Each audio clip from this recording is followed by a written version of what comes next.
Saudamos a todos os nossos irmãos e irmãs com a paz do nosso Pai Celestial.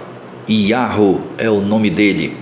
Sejam bem-vindos a mais uma leitura do livro Viagem ao Sobrenatural, de Roger J. Morneau. Antes de iniciarmos, vamos fazer uma breve oração. Maravilhoso Pai que estás no céu, louvado e glorificado seja o teu imaculado e santo nome, Yahweh, YHWH, o grande eu sou. Aqui estamos, Pai, diante do teu trono, eu, meus irmãos e minhas irmãs, primeiramente para te agradecer pela vida, te agradecer pelo pão de cada dia, te agradecer pelos ensinamentos, te agradecer pelas bênçãos, pela paz, agradecer pela vida dos nossos filhos, dos nossos familiares. Te pedimos perdão dos nossos pecados. Tem misericórdia de nós, Pai. Nos conceda o Espírito Santo do teu Filho amado Yahushua, que morreu na cruz do Calvário para nos salvar da morte eterna. Te pedimos também entendimento de tudo que for lido nesse momento. Nós te agradecemos pelos méritos dele, unicamente do nosso intercessor, que se encontra no teu lado direito, no santuário celestial, no lugar santíssimo, intercedendo por nós. Somente ele. Não existe outro intercessor. Em nome de Yahushua que te pedimos hoje e sempre. Amém. Bem, meus amados irmãos e irmãs, vamos dar continuidade à leitura do livro Viagem ao Sobrenatural.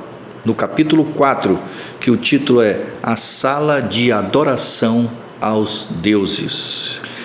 Quando Roland e eu fizemos nossa terceira visita à Assembleia de Adoradores de Demônios, George nos informou de que o sacerdote satanista estaria presente, tendo recentemente retornado de uma viagem aos Estados Unidos. Ele estava bastante confiante de que o líder nos olharia com simpatia e que, sem dúvida, nos permitiria o acesso à sala de adoração aos deuses. Ao entrarmos, fomos apresentados a alguns participantes que ainda não conhecíamos e logo começamos a conversar com algumas pessoas que vieram nos desejar uma boa noite. Pouco depois, o sacerdote entrou, apertando as mãos das pessoas e lhe dirigindo algumas palavras. Ele veio, se aproximando do local em que estávamos. Quando chegou até nós, George disse: Reverendo, gostaria que conhecesse estes dois finos cavalheiros. Conversamos com ele por uns momentos e ele nos surpreendeu com algumas coisas que disse. Por exemplo, quando George comentou que nós tínhamos servido na Marinha Mercante, o sacerdote mencionou os nomes dos navios em que estivéramos, bem como alguns detalhes dos quais ninguém tinha conhecimento. Tenho que admitir que isso nos impressionou bastante.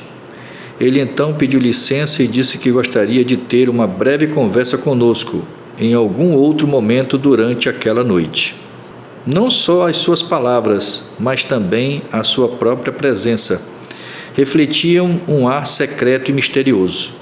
Seu olhar era penetrante, sua cabeça calva e, ao falar, sua voz grave e profunda se fazia acompanhar de um pequeno sorriso. Sua estatura por si só era imponente. Eu dizia que era a mesma do general Charles de Gaulle. Depois de uma demorada sessão de testemunhos, o sacerdote novamente se juntou a nós. Numa conversa agradável, ele disse que os espíritos lhe haviam dado muitas informações a nosso respeito e tinham manifestado o desejo de beneficiar a nossa vida e de nos conceder grandes dádivas. Quando a maioria das pessoas já havia saído, ele nos convidou para visitar a sala de adoração aos deuses. Para se compreender melhor quão perturbadoras e quase chocantes seriam para mim as revelações que logo iria receber. devo descrever as imagens mentais que a minha criação católica havia incutido em minha mente a respeito do diabo e de seus anjos caídos. Em minha infância, os adultos me ensinaram que o diabo e seus anjos estão no fogo do inferno, no centro da terra, cuidando da infindável tarefa de impor vários tipos de tortura às almas daqueles que morreram em estado de pecado mortal.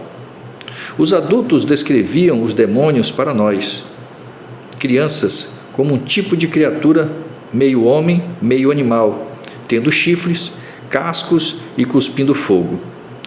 Ao entrar em minha adolescência, concluí que isso era ridículo e que provavelmente era invenção de alguma mente muito fértil que durante os séculos passados quis se aproveitar dos supersticiosos e ignorantes. Posteriormente, questionei a própria existência do diabo e seus anjos. Descendo as escadas com o sacerdote, que parecia estar se deleitando em nos mostrar seu santuário, enquanto andávamos, ele nos contava como o Espírito havia desenhado o projeto e a arquitetura do local. Ele apontou para os complexos detalhes de delicada beleza ao longo da escadaria. Posso me lembrar ainda hoje dos entalhes que ornavam o seu maciço balaustre, das esplêndidas decorações nas paredes e do enorme candelabro sobre o primeiro patamar. O espaçoso santuário me encheu de admiração. Um ar de segredo e mistério envolvia o local, dando a impressão de que uma grande inteligência havia trabalhado ali para fascinar a mente humana, a fim de que esta respondesse em reverências e submissão sem fazer perguntas. As salas eram luxuosas e magníficas, havia ouro por toda parte. As lâmpadas e muitos outros objetos eram iluminados ou enfeitados com este metal. O sacerdote disse que alguns dos objetos eram de ouro maciço, embora o lugar não estivesse intensamente iluminado. Os objetos dourados pareciam brilhar com grande intensidade. Creio que foi a abundância de lindas pinturas a óleo que mais prenderam a minha atenção. 75 pinturas de 120 centímetros por 80 centímetros estavam pendurados nas paredes. O sacerdote satanista disse que se tivéssemos perguntas, ele ficaria feliz em respondê-las. Quem são as pessoas de nobre aparência retratadas nessas pinturas? Perguntei. São os deuses dos quais vocês ouviram falar durante as sessões de testemunho. Como conselheiros-chefes, eles têm domínio sobre legiões de espíritos.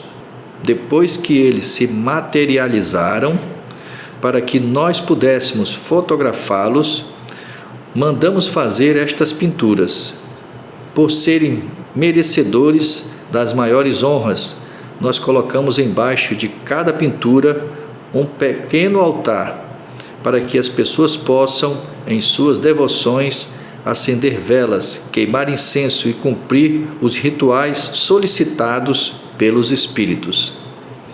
Ao andarmos um pouco mais, chegamos a uma mesa na qual estava uma vara com uma serpente de bronze enrolada ao seu redor.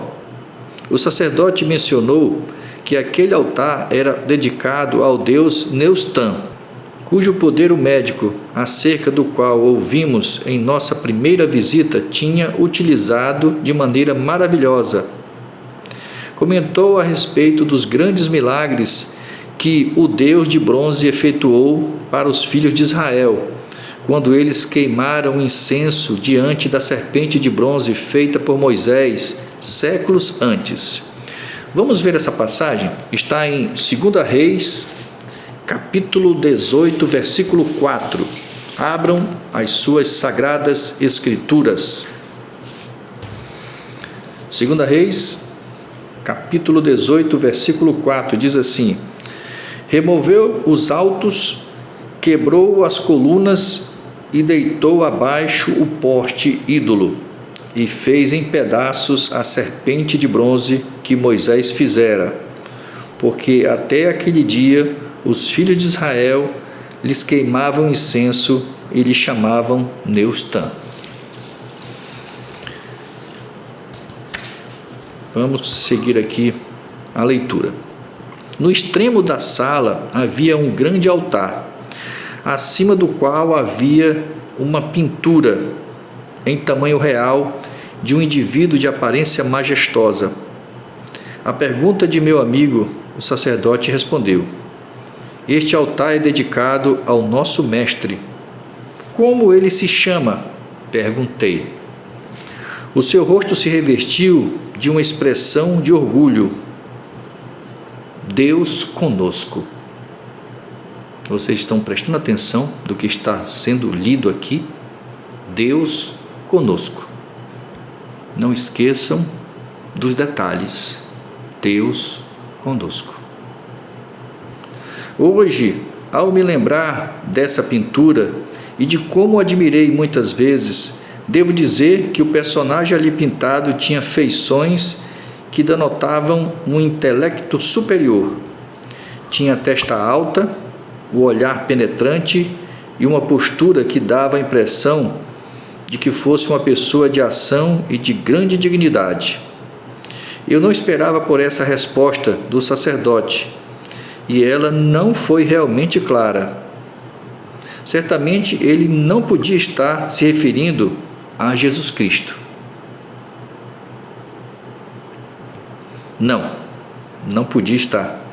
Mas será que estava? Uma pergunta. Quer dizer que este é o verdadeiro retrato de Satanás? Consegui perguntar afinal. Sim, é. E você provavelmente está se perguntando onde foram parar suas medonhas e animalescas características. Ele riu e acrescentou: perdoe-me por rir, mas acredite, não estou rindo de vocês neste estado mental desconcertado. Acho divertido perceber que os espíritos de demônios conseguiram ser tão habilidosos em esconder a sua verdadeira identidade que, mesmo nesta época de avanço científico e grande cultura, a grande maioria dos cristãos ainda acredita na teoria dos chifres e cascos. Então sua expressão facial mudou e passou a refletir um ar de profunda preocupação ao dizer: hoje é de solene importância que as próximas gerações sejam levadas a crer que o Mestre e seus espíritos associados não existem. Vejam só, eles querem que as pessoas acreditem que o diabo e os anjos caídos não existam. E a maioria das pessoas acreditam nisso.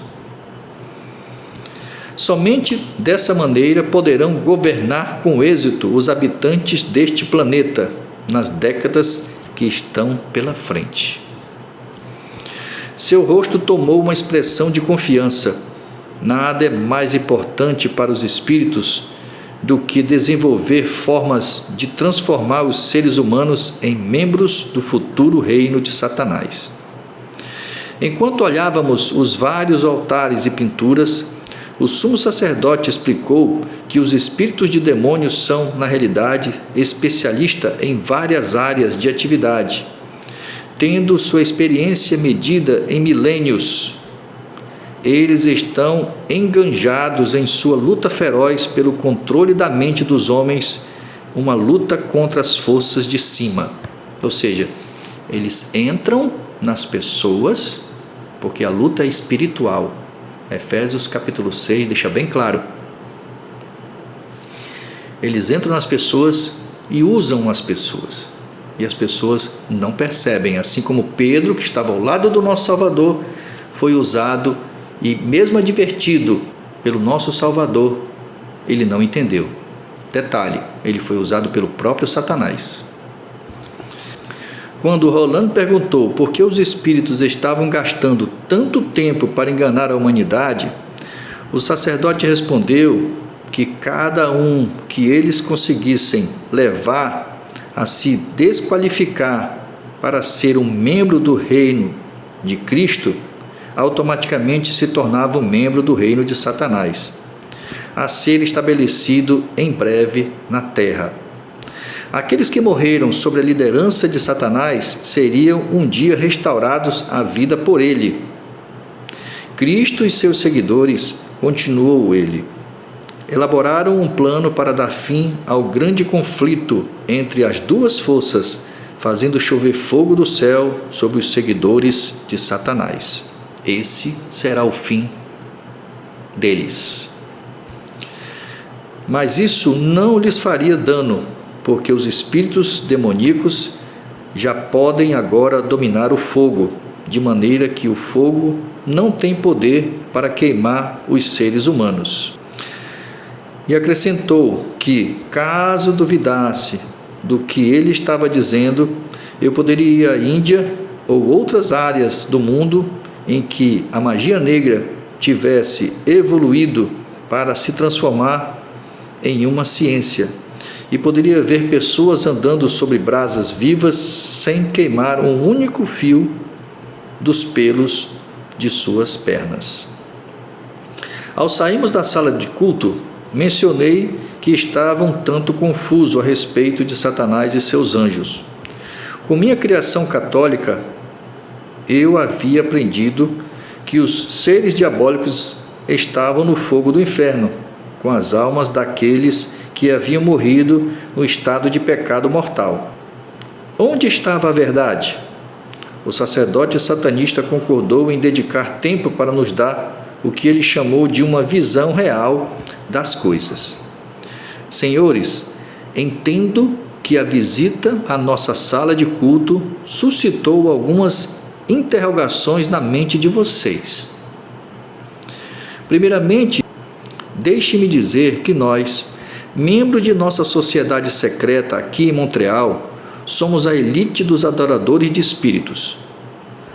Quando a luta entre as forças de cima e as do nosso grande mestre chegar ao fim, e ele permanentemente estabelecer seu reino na terra, sabemos que essa luta chegar ao fim, Satanás não vai ter reino nenhum, ele vai ser morto. E com isso, ele sendo morto, o pecado consequentemente não existirá, porque ele é a fonte do pecado. Receberemos elevadas posições de autoridade e honra. Seremos ricamente recompensados por termos escolhido o lado que agora parece ser o mais fraco. Entendem o que estou dizendo? Há muitos milênios, o nosso grande mestre tinha jurisdição sobre inumeráveis hostes de seres em um vasto universo. Mas, sendo mal interpretado, ele foi forçado a fugir do seu domínio junto a outros espíritos que simpatizaram com ele. Outra mentira. Nós sabemos que ele queria o lugar do nosso Pai Celestial Yahweh. Os habitantes deste planeta o receberam bondosamente. Como resultado de seu superior intelecto, ele se tornou o proprietário legal do planeta ao levar os proprietários originais a cederem seus direitos quando acreditaram que alguma coisa que lhes disse era realmente verdade. Até a morte na cruz, ele era o representante dos seres humanos. Essa representatividade foi tomada pelo nosso Salvador na cruz do Calvário. Alguns podem chamar isso de engano, mas ele estava simplesmente seguindo a lei da autossobrevivência, um instinto natural em todos os grandes líderes. Quando ficaram sabendo que o seu rival, Cristo, viria ao mundo após assumir a natureza humana, de forma a atrair a humanidade para si mesmo, o nosso mestre e seus conselheiros-chefes decidiram seguir uma estratégia semelhante à que originalmente os capacitou a tomarem posse deste seu novo domínio. Esse plano de ação requeriria que todos os espíritos de demônios cuidadosamente aconselhassem os humanos a viver de tal maneira que se desqualificariam para se tornarem membros do reino de Cristo. Os espíritos estimulariam as pessoas a dar mais atenção aos seus sentimentos do que a palavra de Cristo e seus profetas. Não poderiam existir melhor maneira de os espíritos assumirem o controle da vida das pessoas, sem que estas percebessem o que estavam ocorrendo. Muito simples. O templo, que é o nosso corpo, estava vazio. Não tinha o Espírito Santo. Então é fácil para eles ter domínio sobre as pessoas. Os espíritos sugeriam todos os tipos de doutrinas e ideias errôneas, e a humanidade as aceitariam prontamente por ter um forte sentimento com relação a elas. Por que existe mais de 40 mil denominações no mundo? Já que a palavra é uma só. É uma só.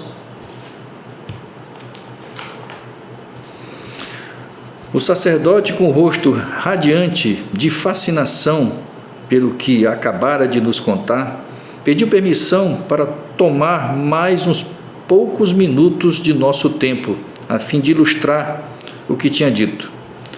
Quando reafirmamos nosso profundo interesse e desejo de saber mais a respeito das atividades dos espíritos, ele continuou: se os cavalheiros se recordam, Salomão, rei de Israel, foi dotado com muita sabedoria e atraiu a atenção de um grande número de poderosos governantes.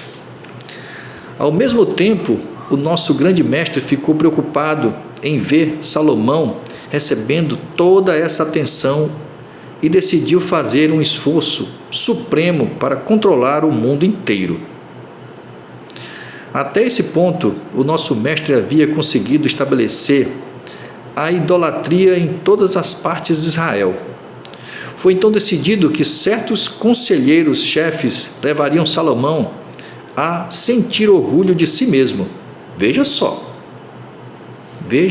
o que eles fizeram com Salomão. Em segundo lugar, eles o levariam a se sentir fortemente impressionado em nome dos melhores interesses da nação, a estabelecer alianças com as nações ao seu redor, embora muitos de seus conselheiros tivessem insistido para que ele não o fizesse. O plano do nosso mestre se tornou um enorme sucesso, quando chegou o dia em que, pelo exemplo de Salomão, o povo de Israel adorou a Astarote, deusa dos Sidônios, Camós, deus dos Moabitas, e Milcom, deus dos filhos de Amon.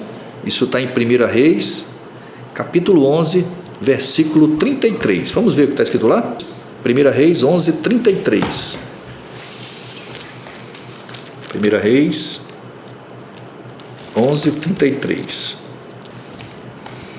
Está escrito: porque Salomão me deixou e se encurvou a Astarote, deusa dos Sidônios, a Quemos, deus de Moabe, e a Milcom, deus dos filhos de Amon, e não andou nos meus caminhos para fazer o que é reto perante mim, a saber, os meus estatutos e os meus juízos, como fez Davi, seu pai. Vocês estão vendo só, meu irmão, minha irmã? Até as pessoas como Salomão, que ninguém no mundo teria a mesma inteligência e sabedoria que ele, foi usado. Neste mundo, meu irmão e minha irmã, não existe ninguém bonzão. Se eu e você não nos blindarmos, nós seremos usados. Se nós não tivermos uma verdadeira comunhão com o nosso Pai Celestial Yahweh e nosso irmão mais velho, nosso Salvador e intercessor Yahushua, seremos usados. Seremos usados. Temos que ter conhecimento, sabedoria de como nos blindar e viver o que está escrito nas Sagradas Escrituras. Temos que nos esforçar. Quando o povo se prostrou diante de ídolos que representavam espíritos de demônios, o nosso mestre sentiu que seu triunfo tinha sido completo. Seu grande objetivo foi alcançado. Na verdade, o mundo inteiro estava sob seu comando. Cavalheiros, creio que a essa altura vocês já perceberam a grande sabedoria e destreza do mestre em ocultar a sua verdadeira identidade. Ele assegura aos seus dedicados agentes que a sua diligência será um dia recompensada, quando eles virem as gerações da terra de pé diante deles em humilde obediência, reconhecendo que o seu mestre é realmente um grande Deus. Ele é Deus. Existem os deuses. Nas Sagradas Escrituras, no original, Deus só é relatado nos deuses pagãos. Satanás e os deuses pagãos. Mas o nosso Pai Celestial é tratado pelo seu nome, Yahweh. Este é o nome dele. O Criador, o Altíssimo, o Eterno. Veja a oração, meu irmão. O Pai Nosso que estás no céu, santificado seja o teu nome. Que nome é esse que ninguém conhece? Só dirigimos a Ele como Deus. Está errado, meu irmão, minha irmã. Está errado. Ele tem um nome. O grande mestre, continuou ele, não deixa nada ao acaso. Com planos bem amadurecidos e grande cuidado, ele coloca as suas armadilhas a fim de cativar a mente de milhares dos mais sábios mortais, obtendo assim a lealdade destes na vida presente e por toda a eternidade. Vibrando de entusiasmo pela causa de Satanás, o homem continuou a nos contar a respeito do que ele chamou de a mais respeitável assembleia de espíritos já reunidos em um único lugar na face deste planeta. No início do século XVIII, disse ele, Satanás e seus espíritos conselheiros realizaram um grande concílio geral de preparo para a revolução industrial, que logo chegaria ao mundo. Satanás previu que essa revolução seria imediatamente seguida de uma era de descobertas científicas e de iluminação intelectual. Introduziria também o tempo do fim e o encerramento do conflito entre as forças do bem e do mal. Satanás havia estudado as profecias da Bíblia. Ele conhece, meu irmão, minha irmã, toda a Bíblia, toda, e suas profecias, mas ele não obedece. Essa é a diferença dos verdadeiros cristãos e dos falsos cristãos, que não conhecem a Bíblia e não vivem, porque tem aqueles que conhecem e não vivem, não obedecem, são desobedientes. Satanás havia estudado as profecias da Bíblia e entendeu o significado de Daniel 12:4. Vamos ver o que diz Daniel 12:4? Vamos lá? Daniel 12:4.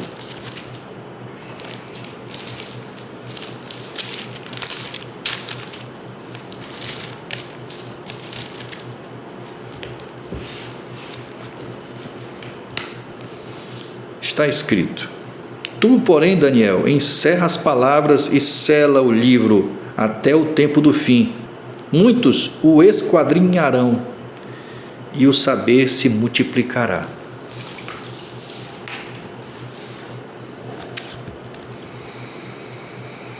O texto diz que muitos correriam de uma parte para outra e a ciência se multiplicaria.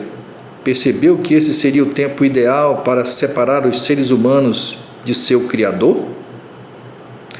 Levando multidões à perdição, esse momento oferecia a melhor maneira de expandir seu futuro reino tão extensamente que restariam poucas pessoas para deixar esse planeta quando Cristo viesse buscá-las num arrebatamento secreto no final da era cristã. Lembre-se, isso aqui foi outra mentira que ele falou. Não existe arrebatamento secreto. Em nenhum momento de Gênesis a Apocalipse você vai achar qualquer informação sobre arrebatamento secreto. Pelo contrário, está escrito que ele virá com poder e grande glória, tocando suas trombetas, e todo olho verá. Todo olho verá. Uma pergunta que eu já havia feito em outros vídeos: se houvesse antes da volta de nosso Salvador o arrebatamento secreto, para que ele viria à Terra, já que ele já havia levado os seus? Não tem lógica isso. Não existe isso nas Sagradas Escrituras. Pelo contrário, quando ele vier nas nuvens do céu, haverá um grupo vivo na terra de ímpios e de justos. Está lá em Apocalipse, capítulo 7, os 144 mil. É o grupo literal que estará vivo na face da terra. Esses não morrerão. Lembre-se o que está escrito? Nem todos morreremos, mas transformados seremos todos. Nem todos morrerão. E quando ele vier nas nuvens do céu, esses ímpios vivos morrerão, como está na Bíblia, e ficarão mortos, sem ninguém para sepultá-los. Ficarão como estrumos, como adubos, é o que está na Sagrada Escritura. E os justos, primeiramente os que dormem, no abrir e fechar dos olhos, ressuscitarão. Depois nós, os vivos, é o que está escrito, nos encontraremos com eles nas nuvens do céu. Essa é a verdade. Arrebatamento secreto, se você está numa igreja que está mentindo para você, falando sobre arrebatamento secreto, saia dela. Só existe uma verdade.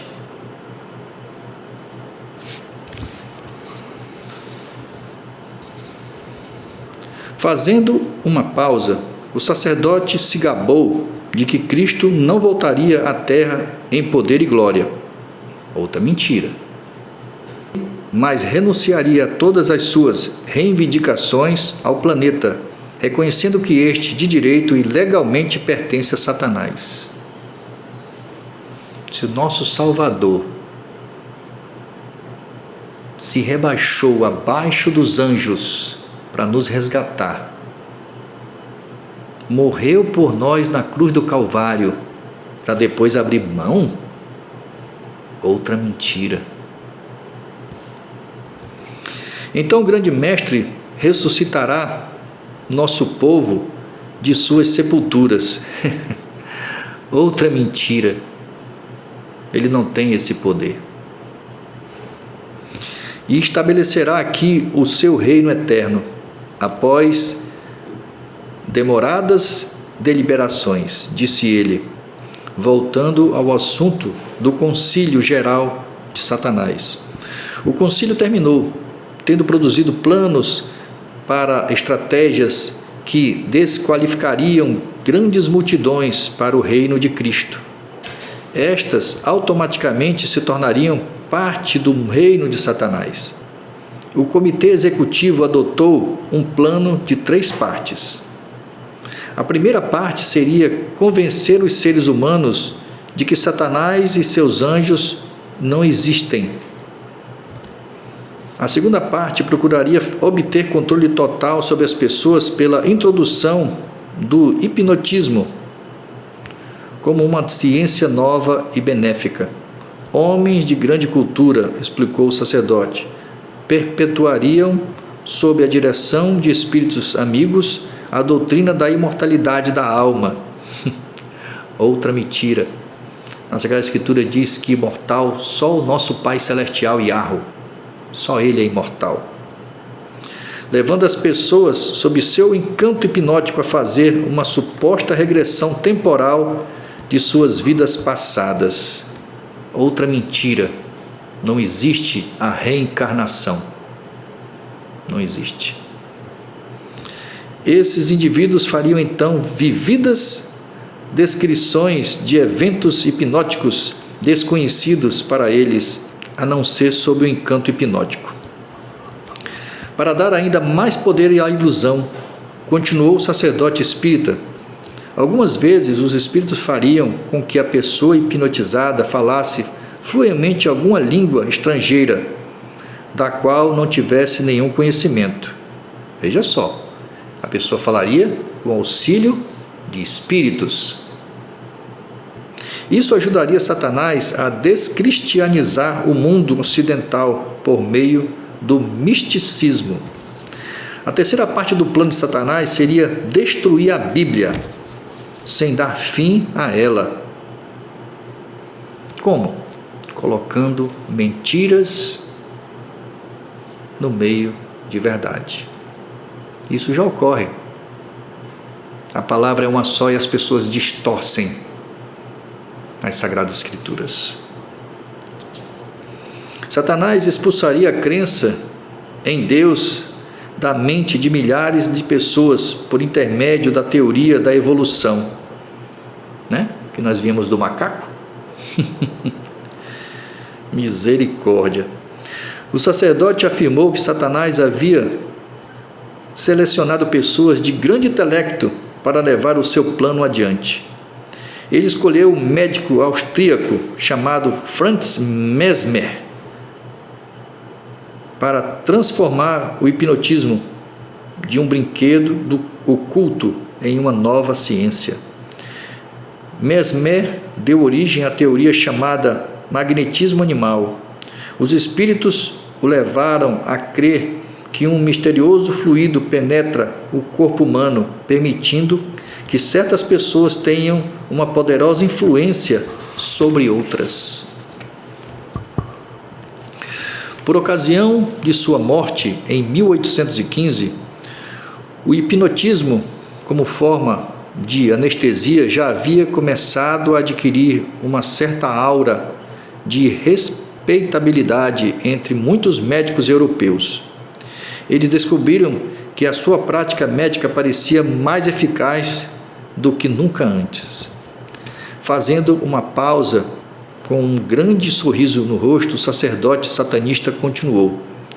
Eles nem faziam ideia de que, na realidade, estavam sendo energizados pelos espíritos amigos.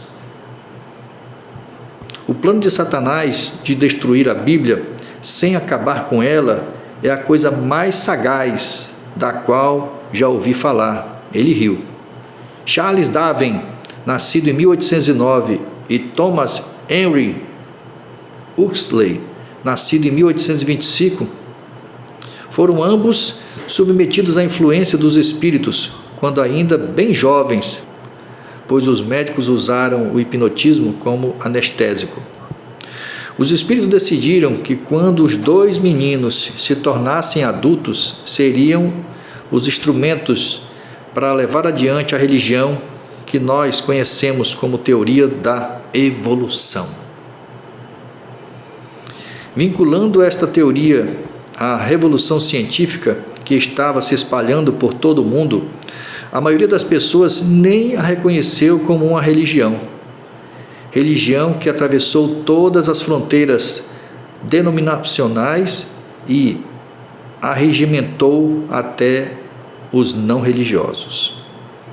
Para minha admiração e surpresa, o sacerdote afirmou então que os espíritos consideram qualquer um que ensine a teoria da evolução como sendo um ministro daquele grande sistema religioso, e que tal pessoa recebera uma unção especial do próprio Satanás.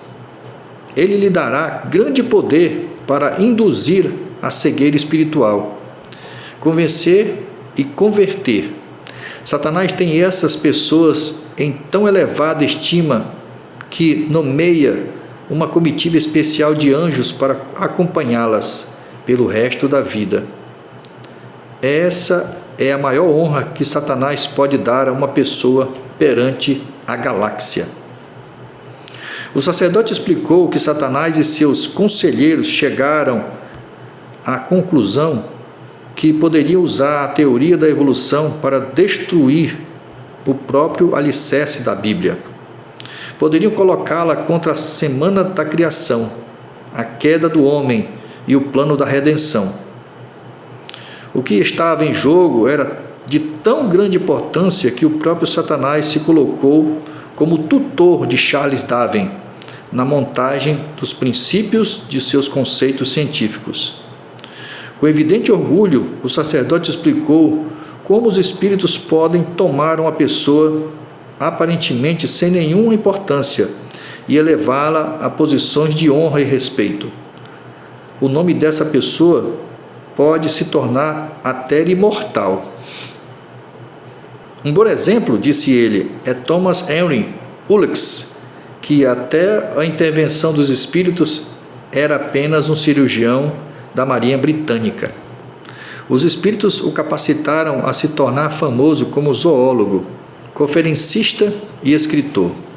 Ele operou maravilhas em tornar a teoria de Darwin aceitável ao público, mesmo introduzindo a ideia de que o homem é um descendente do macaco. Tendo sido um sacerdote católico, o nosso guia concluiu: posso dizer que é impossível alguém acreditar na semana da criação, queda e plano da redenção, e ser ao mesmo tempo um adepto do evolucionismo. Uma mistura tão grande de ideias tem que ser a maior forma de blasfêmia ao Criador. Vocês viram isso? Blasfêmia ao Criador. A propósito, devo mencionar que esta sociedade de espíritas nunca se referia a Deus por esse nome, mas sempre o chamava de Criador. Somente Satanás e seus anjos eram tratados como deuses. A essa altura, algo me perturbava. Como pode alguém considerar a teoria da evolução como uma doutrina religiosa? Perguntei.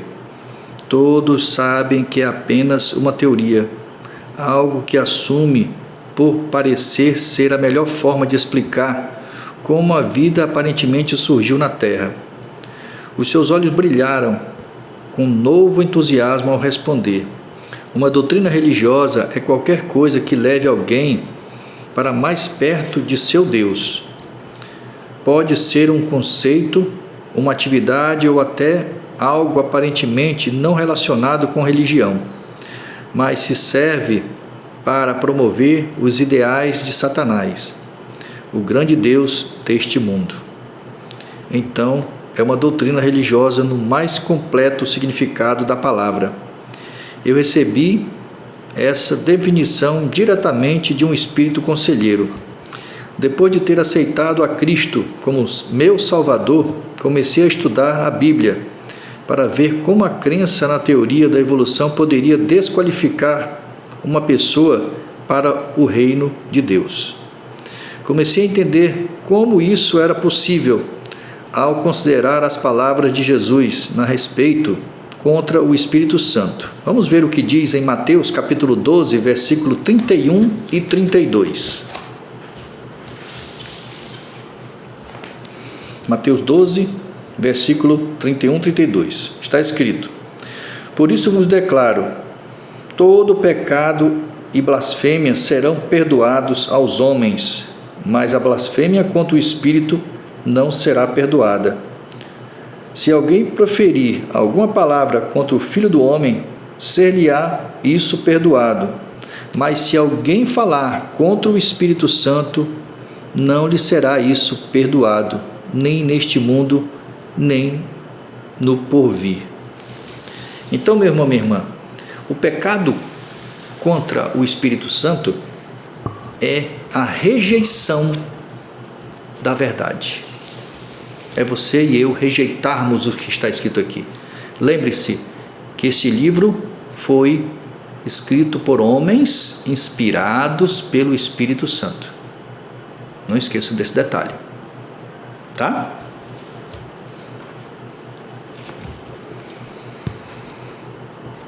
Quando alguém declara que não pode mais acreditar na criação de Deus, que não pode mais levar a sério o conceito da queda da raça humana e que os seres humanos não passam de animais altamente evoluídos, esse indivíduo está, de uma forma mais real, acusando o Espírito Santo de ser um espírito mentiroso.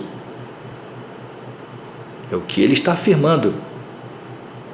O que eu falei para vocês é a recusa do que está escrito.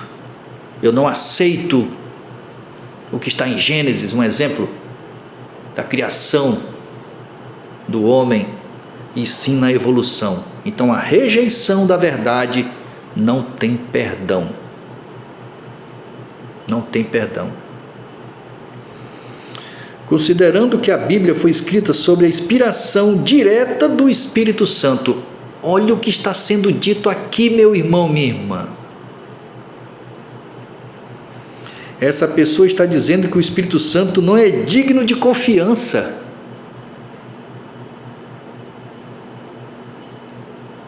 A pessoa que recusa o que está escrito está chamando o Espírito Santo, que não é um terceiro Deus, de mentiroso. Isso não tem perdão. É você e eu rejeitarmos o que está escrito nas Sagradas Escrituras. Não tem perdão. Não tem perdão. Depois de termos conversado mais um pouco com o líder espírita, ele nos perguntou: vocês têm mais alguma pergunta que gostariam que fosse respondida? Enquanto observávamos as pinturas, eu havia notado que o altar de Satanás parecia ser de mármore maciço, medindo aproximadamente 2,80 m de comprimento por 80 centímetros de altura e 80 centímetros de largura. O altar do mestre parece ser um bloco maciço, eu observei. Como colocaram um objeto tão pesado aqui embaixo? O sacerdote sorriu. Você é um bom observador, Sr. Morneau. Ou poderia ser que o mestre imprimiu essa observação na sua mente. Como? Através do Espírito. Ele entra e sai das pessoas, para que ele pudesse lhe revelar o grande poder dele. E por falar nisso, meus jovens, um dos espíritos conselheiros me disse que o mestre tem um propósito muito especial para a vida de vocês dois. Deixe-me então falar a respeito do poder dos espíritos. Mas primeiro, vocês se importam se eu acender meu charuto? Estávamos nesse momento sentados nos sofás, perto de uma janela panorâmica que nos dava uma linda vista da cidade banhada em um mar de luz. Tive a impressão de que o sacerdote tinha imenso prazer de falar de maior interesse de sua vida, as atividades dos espíritos demoníacos, e nós tínhamos todo o tempo para ouvir. O altar do mestre foi colocado em sua atual localização por meio do mesmo poder que os sacerdotes druidas usaram para erguer as enormes estruturas de Stonehenge. O poder dos espíritos, ou em outras palavras, o processo de levitação.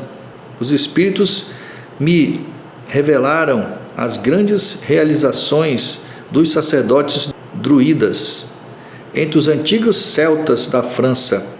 Inglaterra e Irlanda, há mais de 28 séculos. Foi-me mostrado que ao meio-dia e à meia-noite, na fase da lua cheia, os druidas levitavam blocos de rodas pesadas até 28 toneladas e o colocavam em sua exata posição, na construção de seus lugares de adoração. Fumou umas 2 tragadas de seu charuto, inclinou-se para trás e continuou. Já conhecedor de suas realizações, senti que poderia ter o mesmo privilégio para exercer e usufruir. Por isso, notifiquei minha gente com respeito às minhas intenções de dar ao Mestre um sinal de nossa afeição na forma de um lindo altar. Eles acharam que se eu tinha fé para crer que os espíritos o colocariam no seu lugar designado, eles se responsabilizariam pelo custo e pelo transporte até a entrada dos fundos do nosso lugar de custo, sem hesitação. Mandei encomendar um altar feito de mármore branco de Carrara.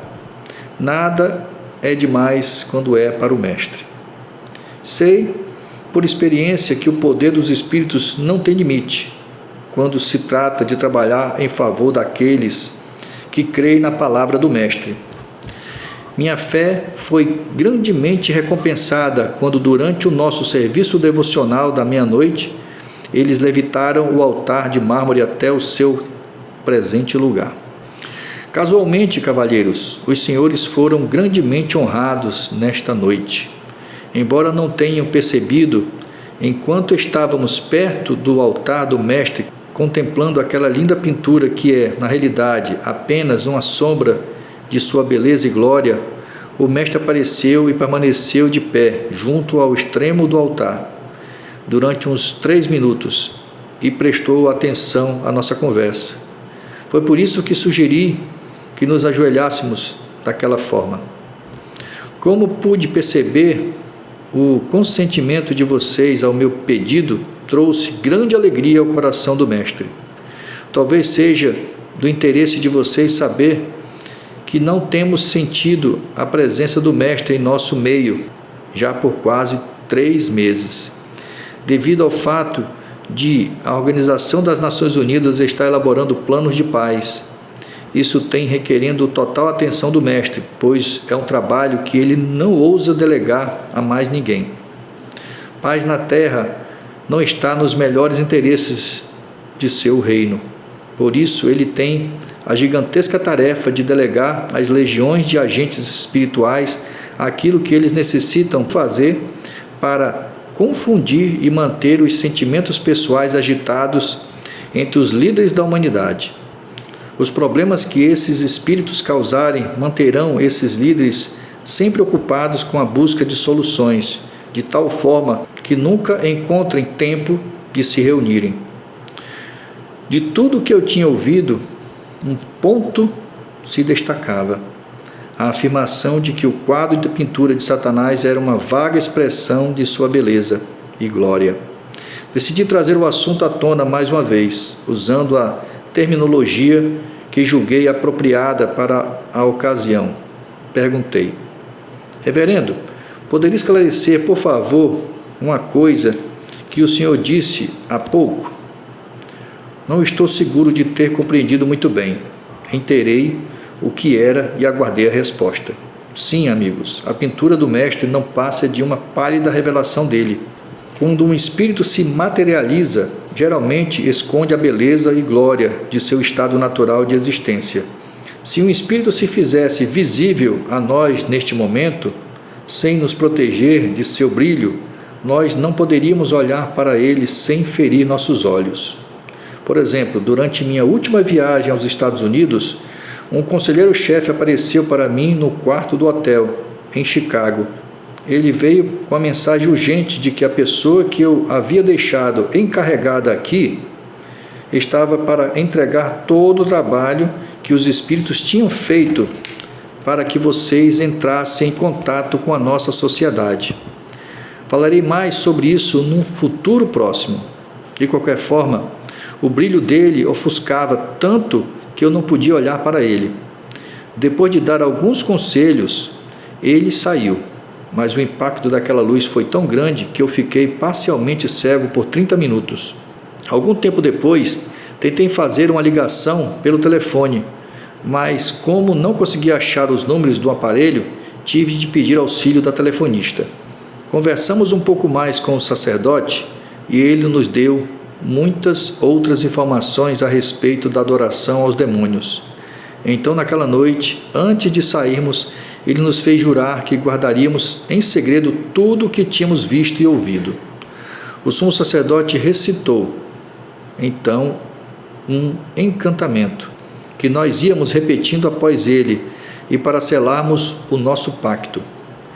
Depositamos um pouco de pó de incenso lentamente sobre a chama da vela preta, fazendo com que ela queimasse intensamente, enchendo a sala com um agradável aroma. Após voltar à minha residência, descobri que era impossível dormir naquela noite, pois não conseguia parar de pensar na visita à sala de culto. Era difícil assimilar a ideia de que Satanás e seus anjos realmente existem e são seres lindos, e não criaturas medonhas. Pela minha criação católica, minha mente havia sido desviada da realidade a tal ponto que era difícil aceitar a nova ideia. Foram necessários 2 meses de manifestações sobrenaturais para que eu aceitasse os anjos caídos pelo que são, seres lindos e extremamente inteligentes. É isso, meu irmão, minha irmã. Aqui nós finalizamos a leitura do 4º capítulo do livro Viagem ao Sobrenatural. Não esqueçam dos detalhes que é lido aqui, que é dito aqui. A blasfêmia contra o Espírito Santo é a rejeição da verdade. É rejeitar o que está escrito aqui. Não tem perdão. Mas enquanto a vida, você pode me perguntar, meu irmão, hoje eu aceito. Eu não conhecia, eu não sabia. O importante, meu irmão, minha irmã, é que nós estamos vivos. Enquanto há vida, há esperança. Então nós podemos rever os nossos conceitos e aceitar o que está escrito aqui e pedir perdão. Porque ele não leva em conta o que está escrito aqui, o tempo de ignorância. Mas o importante é o que nós vamos fazer daqui para frente. Aceitar o que está escrito nas Sagradas Escrituras e viver, botar em prática em nossas vidas. Não esqueçam disso. Satanás é o pai da mentira. Ele engana as pessoas através de seus anjos caídos, espíritos que são milhares e milhares, 33%, 1/3 dos anjos, de milhares e milhares, que estão na terra usando as pessoas, mudando a personalidade das pessoas, para que elas pequem, para que elas deixem triste o nosso Pai Celestial, Yahweh. E a morte do nosso Salvador Yahushua na cruz do Calvário não foi em vão. Não foi em vão. O que está escrito aqui vai acontecer. E Satanás, no fim, será queimado com todos os seus anjos caídos e as pessoas que o seguiram, que blasfemaram, que recusaram a verdade, que seguiram as suas vidas fazendo a sua vontade e não a vontade do Criador.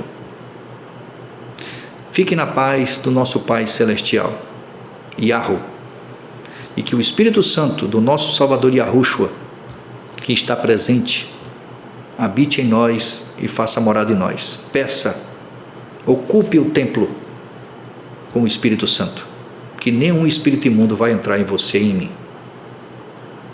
Amém.